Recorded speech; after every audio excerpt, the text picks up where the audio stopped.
Okay, we're starting again, of course. Mercury is about to turn retrograde.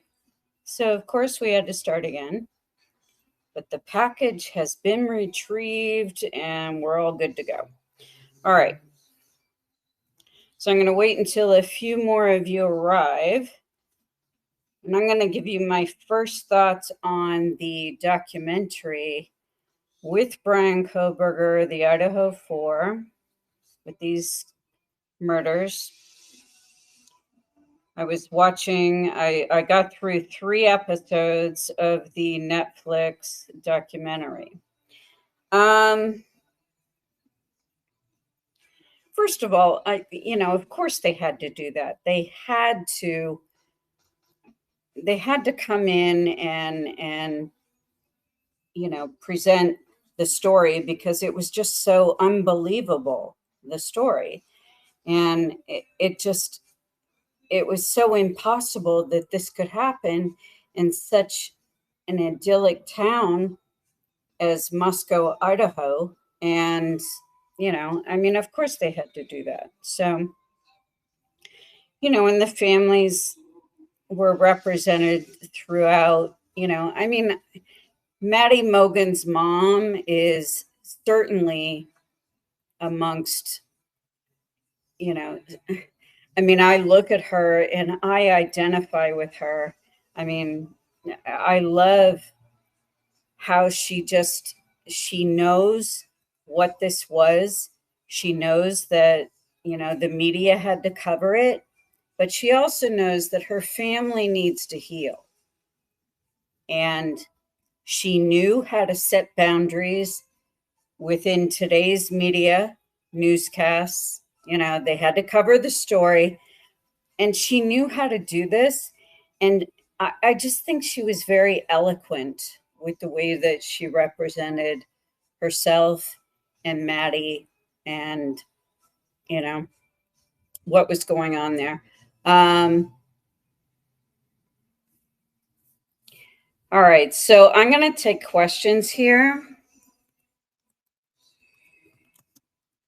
I'm going to take questions, and we're going to take a look at what's happening with,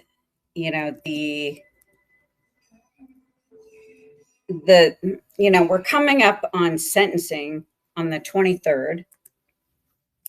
So I just feel like we're still in store with a few surprises. I don't think it's going to be exactly as everybody thinks it's going to be. I think it's going to be a couple of surprises.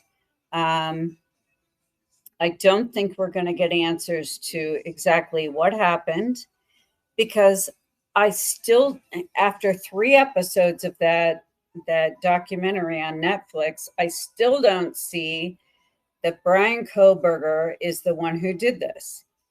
The whole thing was flashing, and I understood why they had to present the documentary. I understand. They have to tell the story of these 4 beautiful people.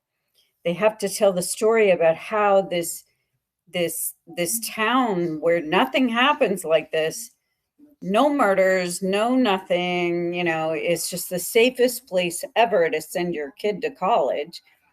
Apparently, out of nowhere, this happens.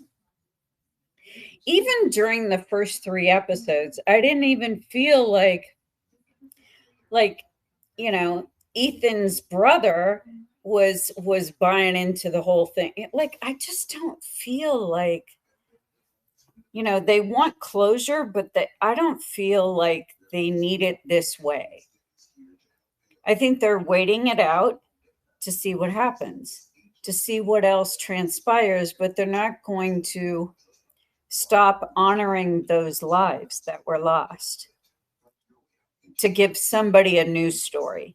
And what I think that documentary was pointing out the most was how people online, I've been with this case since the day it happened. So people online needing to, do their little podcasts and do their little YouTube videos.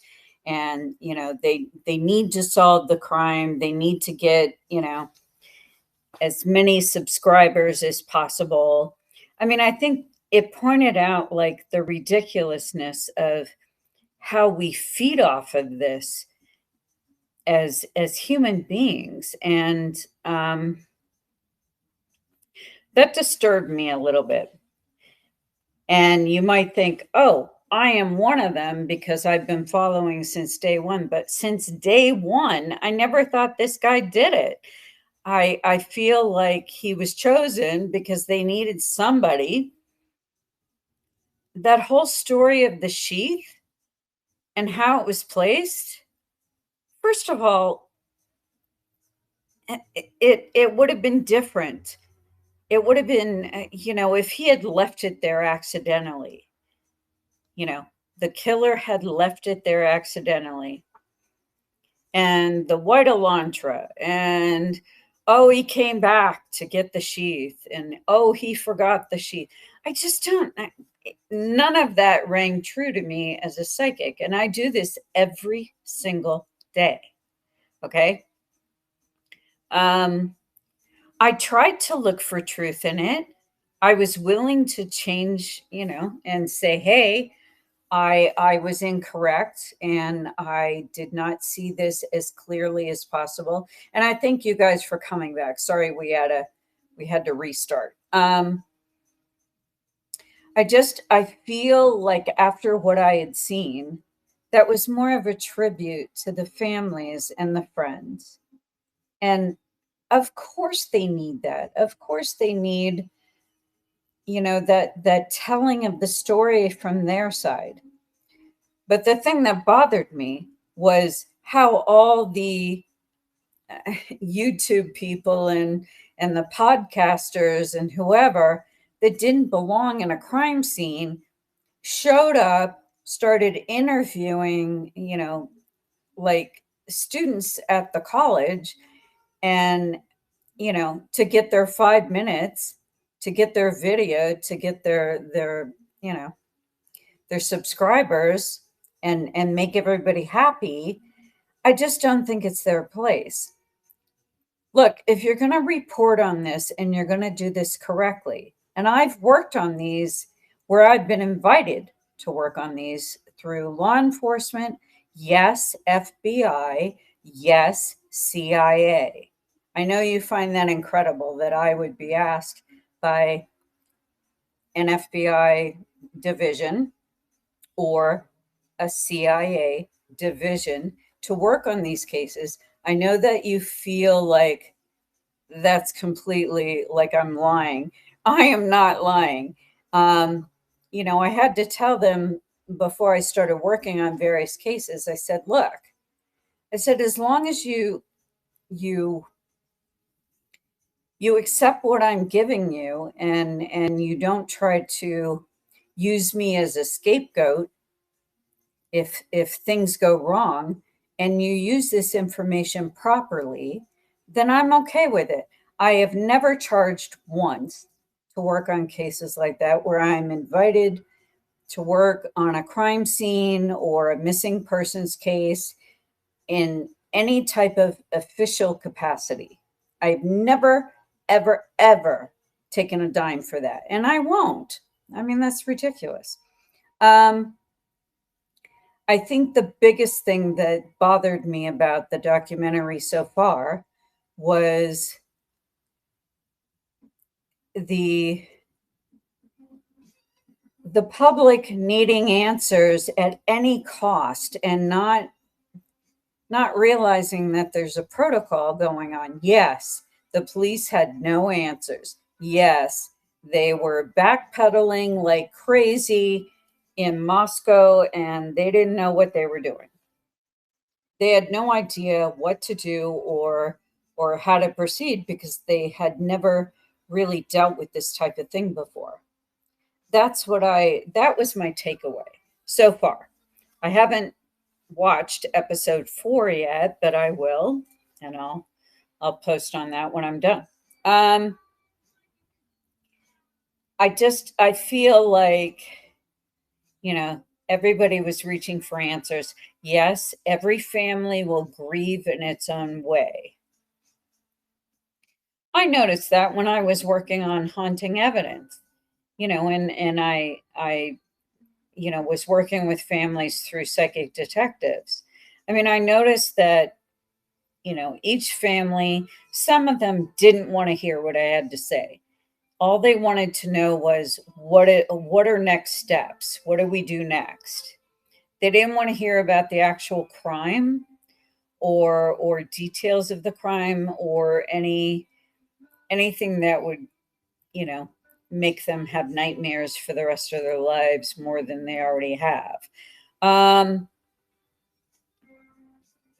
and I tried to, read the room as much as I could when I was working with families. So, law enforcement was a different story. It depended on the law enforcement. I mean, some of them, to be quite honest, were just, they were lost. They had nowhere else to go, and they contacted me. When I was working on haunting evidence, I would say that 80% of the law enforcement I worked with were only interested in being on camera and taking selfies with me. And a couple of them actually called my hotel room at 2 in the morning. Oh, come downstairs for drinks. And I'm like, I'm sleeping. I mean, to tell you the truth, that's what was going on. So, I mean, there were all types. Um, did they care about the cases they were working on? I think in the beginning they did, but I think they were just so throwing their hands up in the air, they didn't know what else to do, and they were all excited, all aflutter with, this person that was on TV that was coming in to work with them. And, you know, I I kept decorum. I kept professional. I was still nice about it, but it's years later now, so I'm okay with telling that story. And only a handful of them were true blue investigators that actually cared about the case more than the notoriety that they were going to get or garner from working on a high profile case. Jean Benet Ramsey, I worked on that, and I have to say that they were top notch, professional, never tried to do anything other than solve that case. And like I said, it depends. Natalie Holloway in Aruba. Um, the investigators were kind of iffy because of their laws, but the editor from El Diario, the newspaper down there. I worked with him for 3 months after we were done filming on my own time for free, just to keep looking at the details. So, some cases I will do that. Um, so it's not a perfect world. When people lose their lives or these crimes happen, you have to take them one at a time. You have to look at all the elements that are presenting. And when I take on a case, if I agree to take on a case with these people, I mean, I give them my criteria and I let them know, look, I'm going to see what I'm going to see, but you have to be open to this. And most of the time, I like it better when I'm working with just the families. I got to tell you, law enforcement, they take what I say, it goes in a file, and then we never hear about it again. At least with the family, they're willing to do something about it. So that's where I'm at. All right, so I need to know if any of you have any questions before the sentencing with Bryan Kohberger. Um, Again, I watched the documentary 3 episodes in, and it's a very nice love letter to those people that lost their lives. But it also showed me how destructive the internet can be. Oh yeah, we get on it and everybody goes in and they research, and once in a while we can find details that a lot of law enforcement or investigators they miss along the way. That's fine. But but pushing yourself into an investigation and disrupting people's lives and not realizing how you're doing it. I mean, there's protocol here. I don't care who you are. There's protocol. There's a way to do that without upsetting the investigation and without upsetting the families, and also contributing what you can. And how many subscribers you get, or how viral your particular YouTube video or your TikTok video is going to get, um, is not criteria, guys.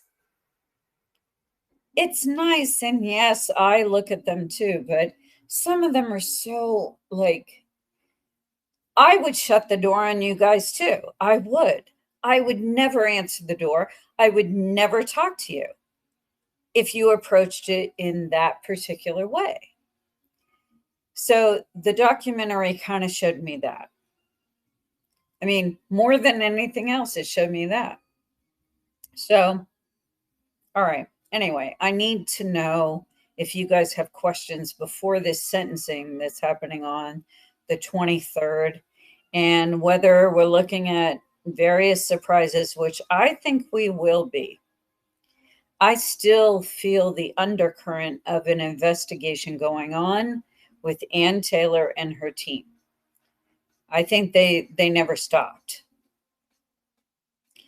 Um, Whether or not it'll benefit Bryan Kohberger, I don't think he cares at this point, as long as the right thing and the truth comes out. I think he's down for the truth, whatever that is. And I'm not a pro burger. I don't care. I really don't. I just, I see something is wrong here, and they're just coming up with a quick solution so they can get out of the game and put this case to rest. And I'm sorry, it's just not putting it to rest for me. So, anyway, all right. So, I'm going to take questions from you guys now. Just send me a request and I will put you up there with your question. Anybody that's in here that wants to ask something that's been, even something new that just, you just thought of, but, or even after watching the documentary on Netflix, if there's something there that disturbs you in some way. I honestly feel, let me just look at the future of this. Let me go on the 23rd. Let me just see what they're showing me, what will happen on the 23rd with Bryan Kohberger and the sentencing. Let me just see if it goes smoothly or we have a shocking development. Let me just look to see what that says. Okay, the 23rd of July. Okay.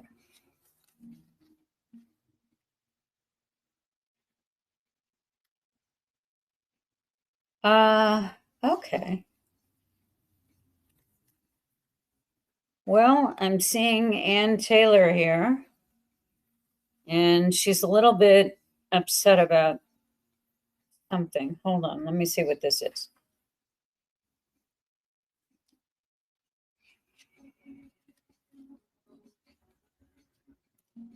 Okay.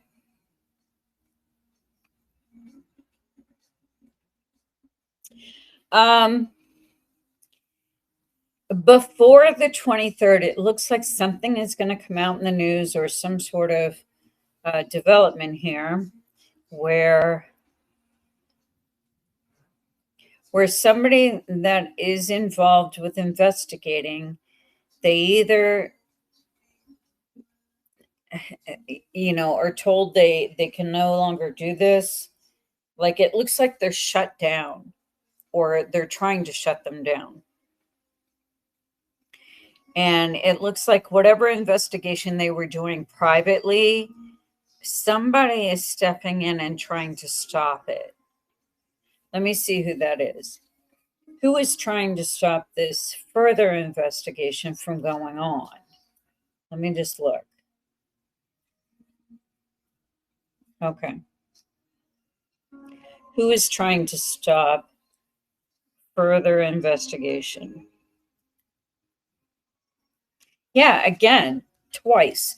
I'm getting a message that they need to cease and desist.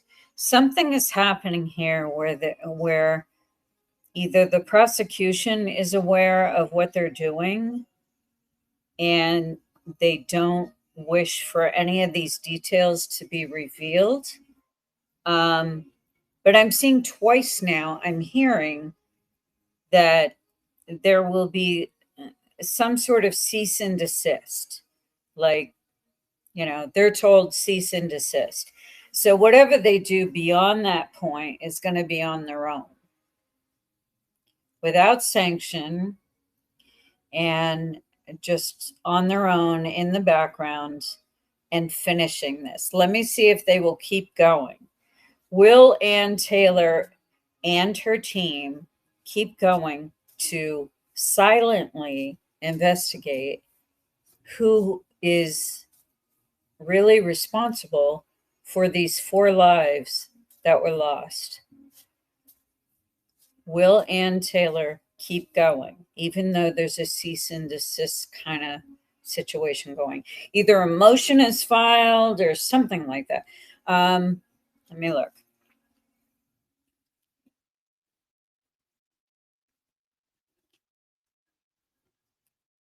Okay.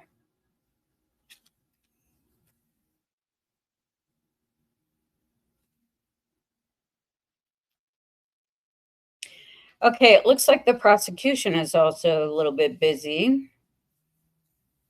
Let's just say he appears to be a little bit like Santa Claus. I'll just say that. It looks like he has thrown a wrench in the works with one of the investigators, a male, and he's got some dirt on this person. And he has said, if you keep looking in this direction, this amount of information will come out and be made public. Let me just see if they keep going, no matter what the threats are. Will they keep going, no matter what threats come along the way? Will they keep trying to find the truth? Ann Taylor and team.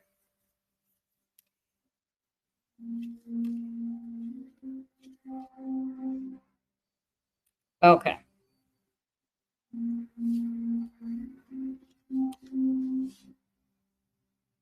Well, it looks like the guy that's being threatened, he'll step behind the scenes. He'll still be part of it, but they'll put some other guy on it.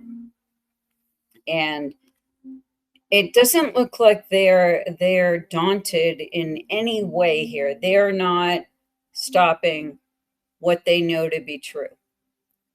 So let me see why she's doing this. Why is Ann Taylor so invested? I mean, she could just move on to her next case, her next job. Why is she so invested in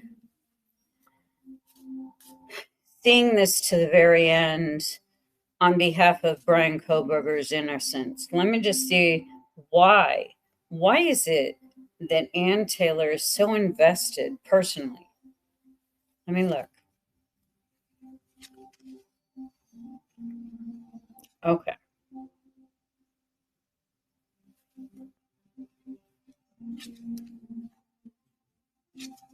Okay.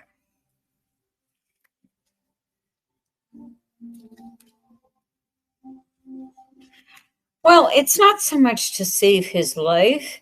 It's more about she doesn't want to work in a field anymore where this type of behavior is allowed to go unchecked. I mean, she needs to have this be checked now and you know, and set a precedent that this type of thing doesn't happen in cases anymore where there's, direct evidence to something and it's not even being allowed into any type of forum where they're even listening. To be shut out of her work, her job, for whatever reason.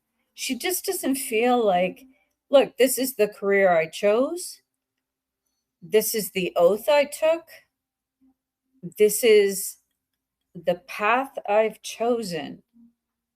And it's not just about defending those that she feels are innocent or guilty or whatever. It's about, the law itself. Does the law itself mean anything anymore? Or is this just a bunch of people running around in circles trying to cover up this and that? And they use various methods of, oh, I'm friends with this person, or oh, if I find enough dirt on this person, I can make this go away. She just doesn't want to be part of this the problem, this syndrome. She doesn't want to be part of this anymore.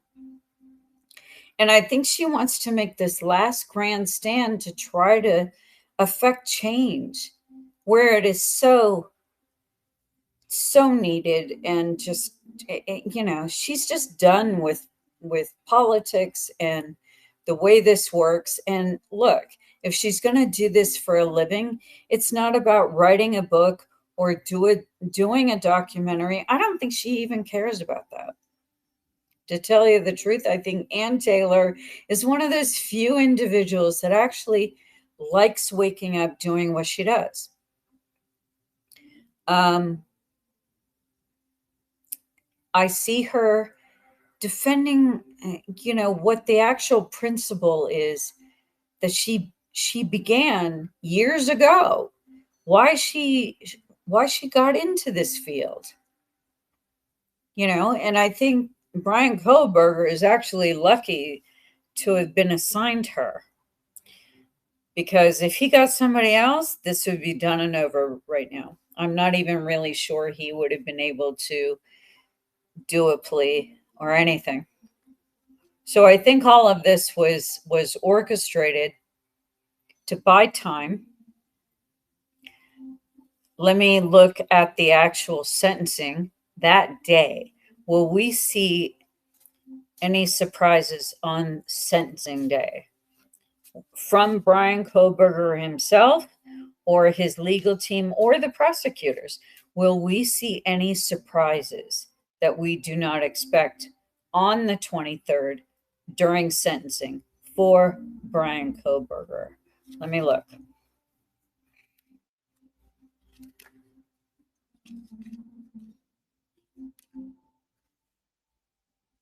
Again, I'm getting the death threats have not stopped.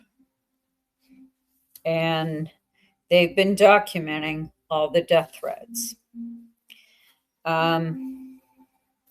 Is Bryan Kohberger going to say anything about, the actual murders themselves, or give any sort of indication of some sort of backstory or intent, why he did this, if he so did this as he's said he did? Will he offer any other details? Let me look. No, that's a hard no, too. A hard no. I don't see him doing anything of the sort. I think this whole thing is the system has been set up to, if you're smart enough to know how to get around the system, then it works for you. If you're not, and you get somebody that's lazy, then you will not, you will actually perish within the system. But I see that he was lucky enough, whether it be karma, a karmic agreement with Ann Taylor, we don't know. But I'm seeing that's a hard no. He is not going to come forth with any details because, number one, that's setting himself up for failure right there. If he says anything that you know demands a detail or demands um, that he explain this and that about the actual murders or whatever, it's he's stepping into a spider's web. I mean, it's not going to work. And they already know this. They already know it. I mean, if you're going to lie about something and create a whole backstory with it, it better be a solid backstory. The problem is that I don't feel he did do this, but I think he knows who did. I'm going to look at that again. Does Bryan Kohberger know who committed these murders? Is he aware of who it is?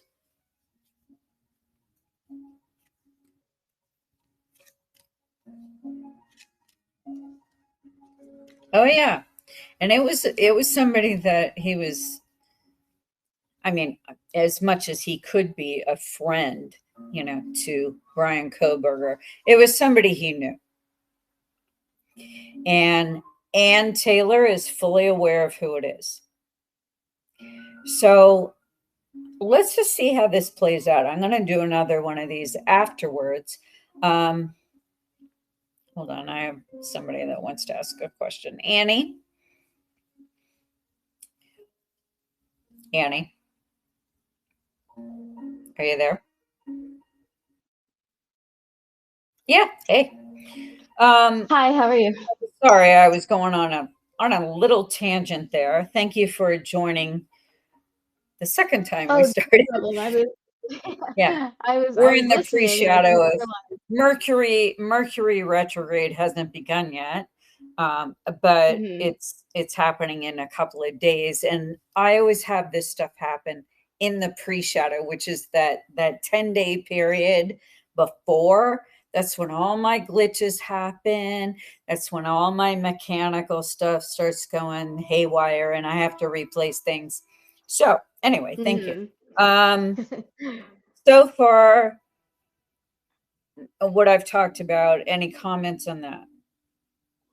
Yeah, and I was trying to um so I guess organize my thoughts so that I could formulate a question that makes sense because everything that you're saying is spot on with how I perceived this case. And I think ultimately what my question comes down to is um so I think that the way that this case has been sort of examined and put to trial in the court of public opinion, so to speak, is that from the start, so many people wanted to uh, say that Bryan Kohberger was guilty, way before the trial was even hinted, like when he first got arrested and his picture was posted and that kind of thing. And from what it seems, as far as what we know about him, from what little we do know about him, is he's had, I guess he's neurodivergent and autistic and has social issues and whatnot, which have sort of set him up, it seems, to be like the perfect fall guy because so many people are so willing to perceive awkwardness as um uh malevolence, I guess. Um, Especially in contrast with the kind of outgoing and popular image that we have of the victims. So I guess my question is, because we have this narrative that so many people, whether it's the mainstream media, YouTube, people who are just tweeting about it and whatnot, because they're so convinced that Bryan Kohberger is guilty because of how he comes across and that kind of thing. If the truth, presumably, if this is not the truth that we have now, that he did this, if he actually didn't do this, and it comes out, what is what does that look like, I guess, for him, as far as, is the public gonna ever be able to accept just how wrong they are about this case, and the media and that kind of, I don't know if that makes sense or not, because I'm trying to Well, like no, it makes not total sense. ramble, but Well, no, I think it makes total sense. I mean, it's like, you know, let's liken this, and I'm going to be bold here. Let's liken this unto Donald Trump hmm stealing this election from Kamala hmm Harris. I mean, and yes, Elon Musk was involved, but Elon has doubled back now, and he's regretting that decision, but he's armed with so much information and hmm intel, and it'll be very interesting to see how that comes down, but it's almost the same as those that are called mega followers, who followed blindly, hmm into whatever darkness Donald Trump led them into. And, hmm my family was part of that too. I mean, they were all like buying into the whole thing. And yeah, yeah. I kept quiet. That's why I never registered to vote. Let me make that clear again. I'm not Republican or Democrat or anything. I am an observer in history. I am looking at this from above and looking and documenting for the Akashic records. That's what my job is.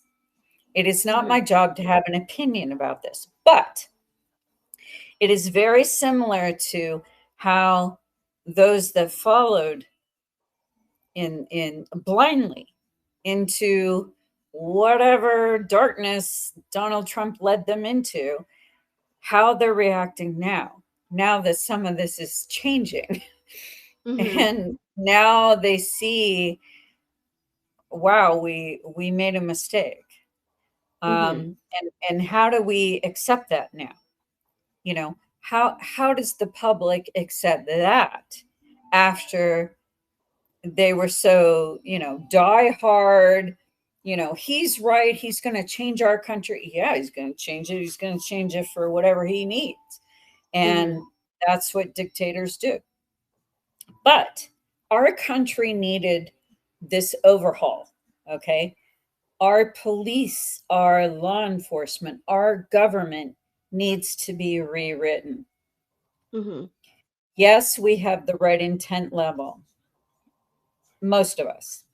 But the problem is that no one wants to make the necessary changes because they've been so coddled by, you know, how nice it's been, you know. And we hmm live in a country where we can have pretty much anything we want. And, nobody thought that this would happen either. So I hmm am going to compare these two situations. We have, what happens if Bryan Kohberger is found to be innocent of this whole thing, and there is like un irrefutable evidence, okay, as far hmm as his innocence, and this comes out, and the public is just going to have to be, rallying around the fact that they arrested the wrong guy. hmm Let me look. Let me look to see if they're going to be able to accept any changes. Okay, there he is. There is Bryan.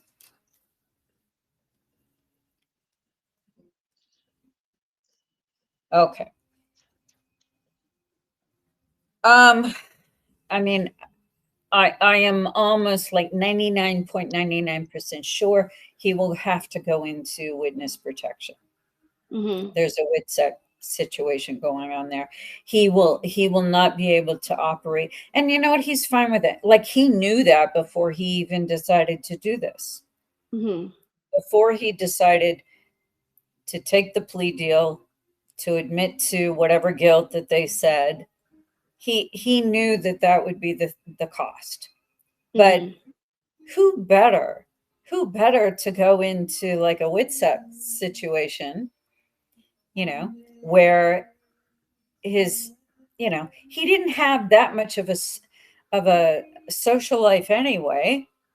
So it's Mhm. not going to be that different for him to acclimate and to adjust to a new situation. He'll do that much faster than somebody else that's integrated into a societal norm, where Mhm. they have to leave their friends, their family, their loved ones. He's fine with this. And I get that his parents are too. I think that they are, and I'm getting yes, they have been made aware and they're ready to. So they knew that by appearing at the hearing when they did, that was kind of like one of the last times they would see him. Mhm. They knew. But for different reasons than what was presented to the public, that they wouldn't see him because he'll go on and live the rest of his life somewhere else as somebody else, you know, Yeah. in very protected. And So, I think that that was set up before he took the plea. I don't know too much about how witness protection works, or I don't know anything about how it works, to be honest.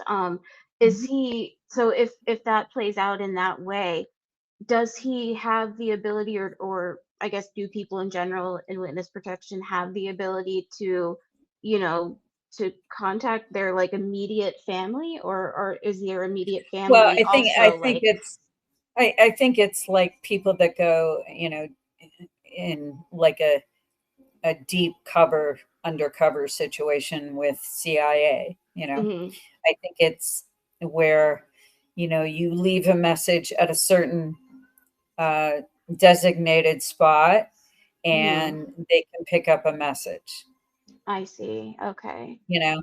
I and I I keep being reminded, and I hate to bring this up in this case, but I keep being reminded of a certain case in Florida where I still see that that was what was offered to him. And being alligator food was not part of it. I'm not going to say who it was. You'll know who it was. Um, but I think that that was also the deal made to him. Okay, I think I know what you're talking. Yeah. I think. There was also a documentary on that sweet girl. Okay. So I um see. Um, yeah, and I think that, and this isn't really so much as a question, just a comment, I think, is that, just I've been just so bothered with the way that this whole case has played out, and I think that the lack of transparency from the start contributed to the kind of wider YouTube blogger audience sort of wanting to sink their teeth into it to get some kind of answers and some kind of narrative, because the public wasn't getting that from the prosecution or law enforcement, or even in yeah, the and hearings, I everything's been agree. sealed. I agree that we needed answers, the family needed answers. This was nonsense what they were trying to feed us. Like, do you think we're stupid? Do you Right. think we don't know that you don't know what's going on?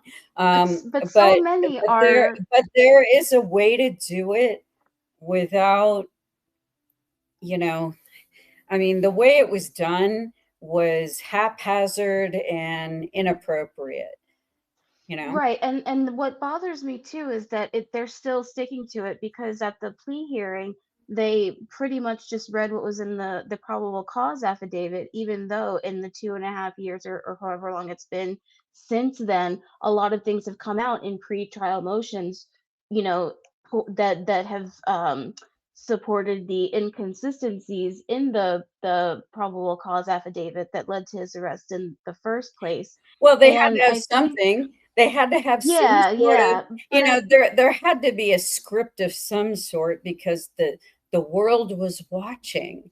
I mean, this was the plea deal that happened out of nowhere, and it was a shock, it was a surprise, and they had very little time to write another narrative.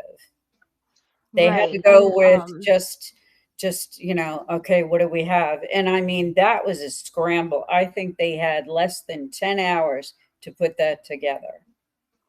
They yeah, didn't. it just Here's the thing, seems. and I'm going to make this statement, and let's see if it comes out later, but I don't feel like the prosecution actually thought he would take the deal. Mhm. I think they were as shocked as the rest of us. Yeah, I it think seemed like they. I think Ann Taylor set it up that way, though. I think so. It seemed like it was very strategic in the sense that the trial was approaching and they found themselves against the wall on all sides, and kind of it feels like just taking another course of action to ultimately, I guess, get to the ideal result for Bryan Kohberger, which Well, if.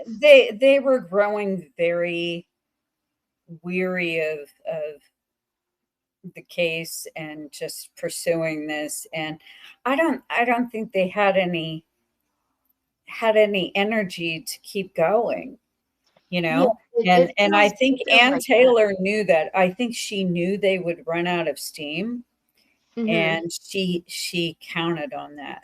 She was a little upset that the judge was involved, and I have to Right. say, I'm going to make that statement as well.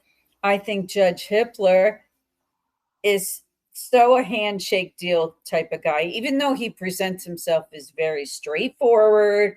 I'm all about the law, this and that. I think, you know, he I he think he's just someone who has a lot of people fooled because, he comes across as very stern and very by the book and whatnot. But the first day that he had the case, and the first time that it was at a hearing after they moved the trial from the previous county, he said something like, "I'd say I'm happy to be here, but I don't want to lie," or something like that. Like and through the pre-trial motions, when they would have hearings and stuff, he'd be up there with his head in his hands, or he'd be like talking like away from the microphone, like really just making it clear that he didn't want to be there, he didn't want to be bothered with this case, and then just basically denying every single I motion agree. that the defense tried to I have agree. heard. But I think part of the reason was I think Judge Hippler didn't, as much as some of these judges enjoy the limelight and they like being on TV, court TV, Mhm. whatever, where I spent over 7 years. Mhm. I have to say, I think his whole thing was there was nobody else to take it, and he took it, but he regretted it like 5 minutes after he took it.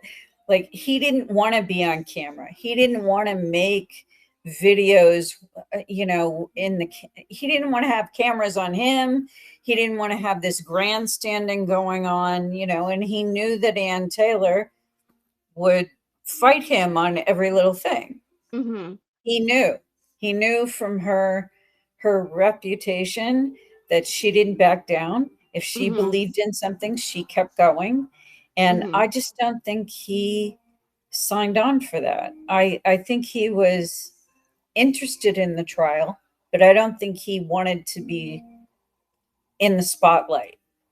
Yeah, and that tracks with things I'd heard, I guess, on the internet, so take with a grain of salt about, Oh, sort of his perspective. But I think ultimately what gets me the most about it is that Bryan Kohberger was never going to have a fair trial because of all of these things within the system, and then the media narratives and the public opinion and whatnot. And I think on a personal level, like I don't, I have no connection to anyone involved in this case, but it just makes me feel so sad, I think, for all involved, including Bryan Kohberger.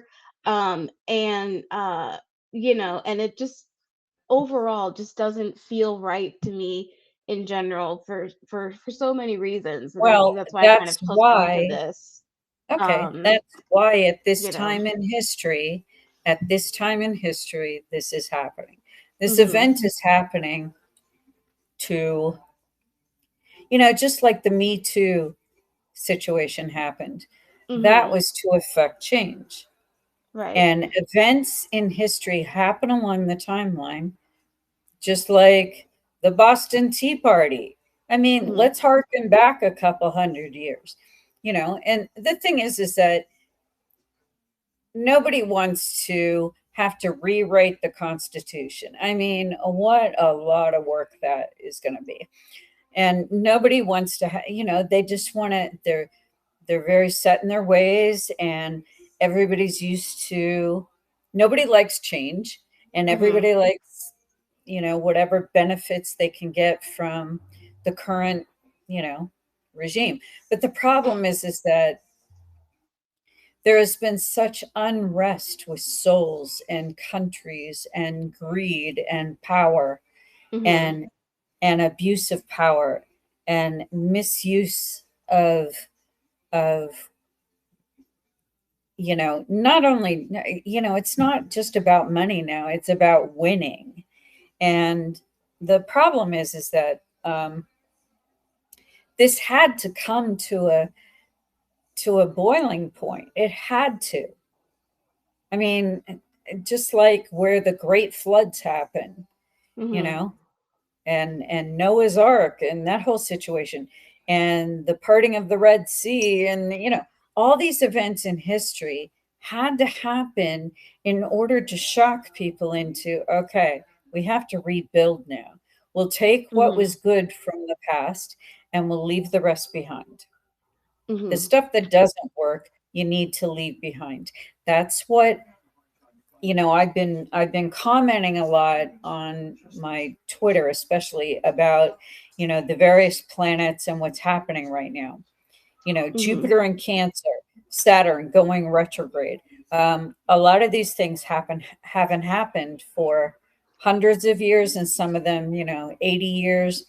And the thing is that we have to understand that we're at a time in history, and all of our souls asked to be born at this time so that we could bear witness to these events that will change history once Mhm. again. And we asked to be born during this time. Many of our souls, if you do believe in past lives, which I've come to know are true through all the readings I've done. I um, do. I do. I mean, not everybody does, so I don't try to, force that down Mhm. somebody's throat. But, and I was raised Catholic, so of course I'm going to hell I for was even saying. too, and I was raised Catholic as well. And as I got older and kind of started thinking for myself, I realized that that whole narrative was not for me. So, Well, it was a nice upbringing, but I certainly needed to start delving into every single religious mhm. belief, where it stemmed from. And I came to find out that a lot of this had very common um, starting points, and it all, whether it was interpretation by the people, or just of the times and how difficult, physically Mhm. difficult, some of these centuries were to actually get through, or Mhm. the ice age, or just hardships that were beyond hardships. And people needed something else, so a lot of it started deviating at that point. you know why Mhm. were witches Right. burned at the stake? I mean, I can pretty much verify that I I was a witch in a past life. I mean, I pretty much know. I pretty much know, even Uh-huh. though, it's like I don't go around saying, "Hey, I was a witch," but I pretty much Right, identify right. with that to the point where, look, I was smarter than the rest of the village, and I pretty much Mhm. was handling all the health concerns and Mhm. working with herbs and working with energy. And Mhm. Atlantis was a real thing, and Mhm. working with those energy fields. Sometimes knowledge is a good thing, and sometimes too much knowledge can It makes imbue, you a target. yeah, It can it can make you a imbue target. you with a sense of being, uh, you know, like a god. And that's what Mhm. happened to Donald Trump. I mean, and Elon Musk. I mean, these people were susceptible to having too much too soon, and they didn't have like enough of a foundation to comprehend the beauty of and the power that they could use for good. you know Mhm. um, it got skewed along the way. So Right. every soul goes through those. I'm sure I did, and I'm sure I went through a lot of hell being too powerful at one point, and then I had to be knocked down a few pegs. Mhm. And I was a little too full of myself, and I realized, and I chose lifetimes where I didn't have as much, but I could take the knowledge I'd learned, that I accrued along the way, and I could present this. Mhm. And I tried to choose lifetimes where I could teach that. I could at Mhm. least, you know, affect the people that came along my path. And I knew that that had to happen, not because I was trying to save my own soul, but mainly because I knew what the assignment was. I knew the Mhm. assignment. I knew this is what it was. Um, anyway, I I feel like no matter what we do right now, we are looking at a very serious worldwide situation, and we're about to undergo a very critical time in our history where a lot of the old belief systems will overturn. Okay. Mhm. Number two, I think that Bryan Kohberger is well equipped to live a lifetime in witness protection. Mhm. I think if anybody is, he is. So I think he's fine. I think he just feels like this is my contribution, you know? Mhm. And I think he's okay with it. I think that's why he's not he's not breaking down and like losing it. It's That's not so just interesting to hear because I think that uh I have various like social oddities and things like that, and I have ADHD and whatnot, so maybe I identify with him in some kind of way. But if I were in that position, I wouldn't be doing okay. And so like it makes me just feel very, I guess, concerned. And again, I don't know him, I don't know anyone involved here, but just as an observer, and just being a little bit of an, maybe empathic and whatnot. But just feeling very like one of my main concerns about, well, not main, but a concern about the sentencing is, um you know just how it's going to, coming after this documentary and things like that, that the, I guess, the public perception of him, is going to be further skewed toward, validating that guilty, well, I plea and think that's whatnot. And I just I feel bad. understand. I I don't know if that makes understand. sense. I empathize with you as well. And you know, it's never been about, how can I say this where it sounds right? It's never been about like, oh, he didn't get a fair trial, he didn't get a fair shake, you know, he was railroaded and this and that. The thing is, I've never seen it like that. I think this is a Game of Thrones right now. I think this is about resetting this whole judicial system and, you know, checks and balances, people. That's what's going to happen now. Mhm. And it will go to the top. It will go to Donald Trump. It will go to his administration. It will go to other world leaders. Mhm. This whole thing will have a ripple effect. Mhm. If I die tomorrow, I want somebody to write that down. um, it will have a ripple effect. And this, mark this time in history. This will be the point that will be taught in schools.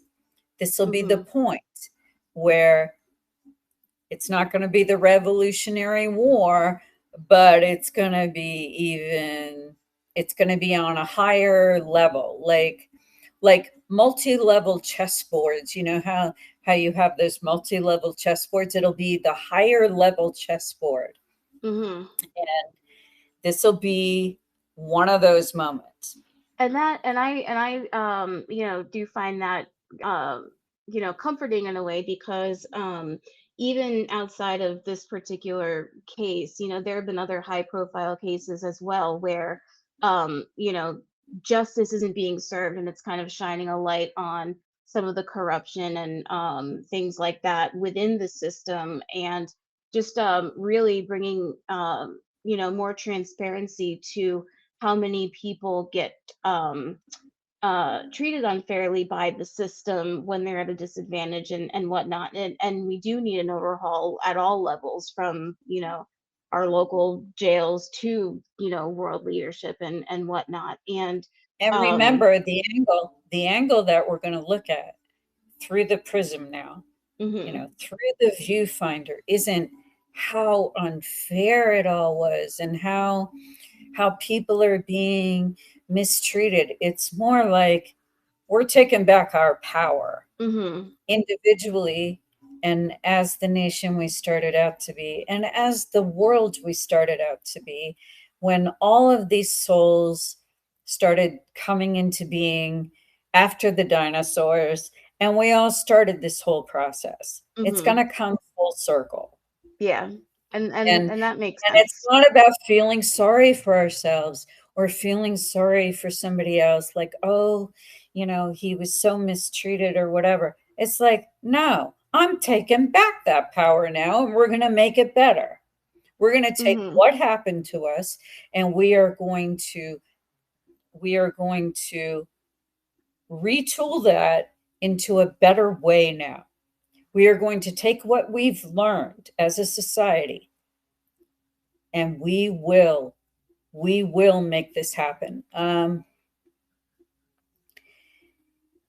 So I honestly think, bottom line, um,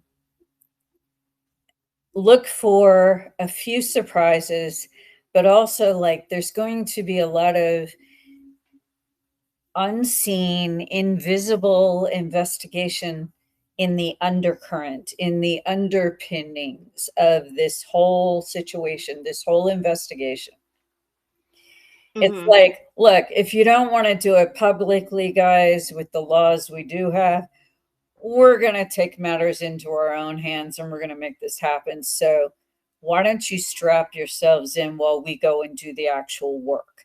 And I just mhm, feel that that's what's going on. Like Ann Taylor is the Paul Revere of our times.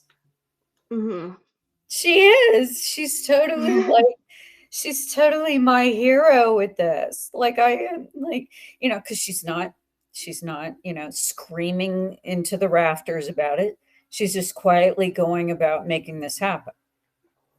Yeah, yeah, and I definitely get that sense as well. I've been very impressed with how she's handled the case and how she has made her arguments, and how genuine she seems as a person and as an attorney. Well, Um and so yeah. she could have easily just slipped away and written a book about her experiences and gone on as a commentator, Mhm. ad infinitum on any various network, and been paid a handsome sum to do so. I mean, Mhm. I've been commentator on various shows. Like at Court TV, I was like running the circuit with all the shows on there. I mean, Mhm. every time a missing persons case came up, every time a murder case came up, and I was in New Mhm. York, they had me on the panel. I was on Vinnie Wow. Politan, on Catherine Cryer, on Nancy Grace, on, all these shows. Mhm. And the thing is that I knew what the game was, but I also tried to hold my own, you know? Mhm. Yeah. So, bottom line, it's not so much that we're going to see the surprises on the 23rd, but I want you guys to look at the nuances, like the very subtle nuances on everybody's faces. Mhm. And I am not trying to dismiss the fact that these families lost some beautiful souls. Mhm. Those souls sacrificed everything. And I understand that. I know that. But Mhm. it nothing will bring them back, but we can make them proud that we learned something from it. Mhm. Yeah, And that's absolutely. all we can do. Yeah. Punishing him or punishing the killer, it's like, no, let's find a new way of investigating that's smarter, that's faster, that's more efficient, that's less about, the stupid laws we have now, and let's recreate a system that actually works for us now, where other people won't be in danger because somebody decides on a whim that they didn't like somebody else and they decide to kill them. Right. I mean, it's it's checks and balances now. Yeah. I Um, agree. all right, we've been on our soapbox here, Annie. Yeah, Always. I'm sorry, I'm but so thank you glad for you giving me the joined. space. No, but I'm so glad you joined my little band of thieves here. Um, because you're a nice person to run things off of. You know, Yeah, it's it's 'cause- it's very hard to find kind of spaces with my sort of particular unique minded view of things where and this space is is kind of hitting all of that. So thank you for well, if providing you a want. space. I am allowing comments on the YouTube thing I set up this week, so I have to Mhm. review them before I allow them to be published. But if you want to talk about, like, whatever Mhm. you feel this is for you now, that it's a new space, you came, your experience with it, um, you Mhm. know what your takeaway has been, Definitely. Yeah. and I'll stick it up there and other people can read it and either agree with you or whatever. But I have to monitor those because, number one, I'm a psychic medium and a psychic profiler, so I'm a target. Right, right. Yeah. And But I YouTube just, can be I hairy. I have to do that. I have to do that. So Right. it's not because I'm afraid of hearing, oh, she doesn't want to hear any criticism. It's like, if I felt that way, my television career never would have started. I mean, I Mhm. was on ABC primetime, and the night it was airing, it was airing on ABC. It Mhm. was at 9 o'clock, I believe. And at 6 o'clock Eastern, there was a group of people that were dead set on proving that I was not a psychic. I had I had no ability, and they were going to singularly take me down and destroy me.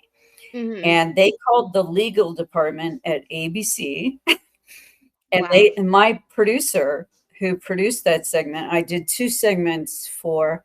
a 3 segment episode of ABC Primetime. The third segment was a little boy out of San Diego who experienced reincarnation as a pilot. Okay, so Oh, okay, I yeah. remember I had the first 2 segments, and they were calling left and right. She had to turn her phone off, my producer. Her name was Michelle. She Wow. came from, her background was 60 Minutes. So she came from a hardcore news background. And Mhm. she just turned her phone off. She didn't want to hear it. And they called the Yeah. legal department and literally said, and the legal department called her and said, do you really want to hinge your entire career on a psychic? Do you want to risk everything that you have built in your legacy for a psychic? And she just said, good luck to you. I'm turning my phone off. And they had the highest ratings that they have had in years. And the Wow. the actual head of the network walked up to her and said, you know, apologized and said that was amazing, Mhm. and she just very carefully turned her phone off. I mean, I couldn't even call her after it Mhm. aired because her phone was off.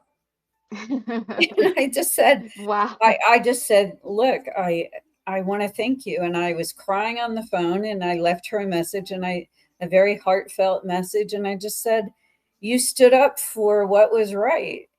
And Mhm. I've never, and I just want you to know, as a soul, I appreciate and saw that from you. And I will never forget it my entire life. And I never did. Mhm. And Yeah. they were calling right up until it aired, and until Yeah. the legal department actually went home for the day. And they tried, and they've been trying ever since. And do I care? Hell no. I don't care. That's I find that inspiring because I care a little too much, I think, but there's no shortage of people who will make it their mission to, shut down anything that they don't agree with, believe in, understand, You know whatever. what? You have to take the attitude of that, I'm just entertained by it all. I'm like, I'm just entertained by, like, the creativity that they come up with, and, like, some of these stories they come up with, and I'm like, guys, look, if your life is so empty that you need to spend this many hours trying to take me down, then God love you, because I am going to survive and prevail. So I wish you well in the afterlife. And that's how I Mhm. see it. Like, I was put here. I listen to it, if it makes sense. But some of the arguments they were giving had no merit at all. I mean, Mhm. they were calling police departments, trying to get the police, and they were actually taking their statements and twisting them. Because I called the police Yeah. afterwards and I said, the various officers I had worked with, I said, did you actually say that? And they said, no, our words were twisted. Like, we had no idea why they were asking these questions. So that's what Wow. happened. Like, if they have a narrative they want to present, and that's the goal, and they are Mhm. so short-sighted that that's all they can see in front of them, then that's what happened. And I just started laughing, going, okay. And you Yeah. know Yeah. what, here I am years later, and nobody cares, you know Yeah. and I held my ground. And Mhm. Michelle, God love her, she held her ground. And you know what, the right thing will always happen as long as you're authentic. Mhm. Well, thank you so much for sharing that, and again for the having the space and everything, and this was just very enjoyable. So thank you. Well, you're welcome, and keep an eye on the feed, because I will always announce. I try to announce, like, the day before, or at least in the morning, if I'm going to run one of these. But we're going to do another one, like, right after the sentencing, and Okay. do a recap and look at what happened. Okay. Okay. I will look forward to it. Well, thank you so much, Annie. All right. So, anybody else have a question? I think Angela is writing to me on the feed. But Angela, did you want to ask me a question on the podcast here, or do you want to just keep it to the comments? I think we covered a lot of ground here. I think we're starting to see what purpose all this had. It wasn't just an exercise in futility and throwing our hands up and going, "Oh my God, we're just all victims of society and the way it is now." No, we're not. This is this is this is this is pretty much our warning signal. You know, this is saying, okay, guys, we're at that point now. We got to make the changes now. Because if we just get lazy, we do nothing about it, and we just accept the same stuff over and over again, well, then your soul will not benefit from the changes that will come from the ones that charged forward because they knew what they were charging towards was right. Okay, I'm going to get off this soapbox now. I think that's a good point to end this on. And I will stick this up on the platforms and the new YouTube platform, which has all the podcasts. It actually has the latest 7 podcasts. And if you want to leave some sort of comment about how this podcast is and what it's done for you, or how you like it, how you don't like it, whatever, as long as you're eloquent about how you say it, I will allow it to be a comment on there. So YouTube, I can allow those as long as they're done properly. Okay. And I thank you guys for coming back tonight, and thank you for just, giving us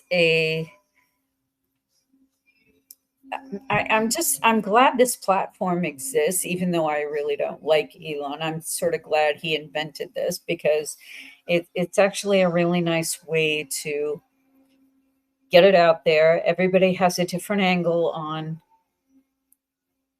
progress and what's happening, and I was glad that I was able to provide mine. So, and you guys get to put yours in there as well. I will talk to you guys on the next one. Look for the next one after the sentencing. We'll do some more on Donald Trump too. If you guys have ideas on what you would like in future podcast episodes, go ahead and put it on my feed here on the X feed, and I will look into it. Okay, if enough people want it, we'll make it happen. All right, I'm going to wish you guys a good night and look for the podcast on the various listening platforms. And if you have comments about it, go on YouTube and put your comments in there, and I'll make sure I read each and every one. Okay. And I'll talk to you guys next time. Good night.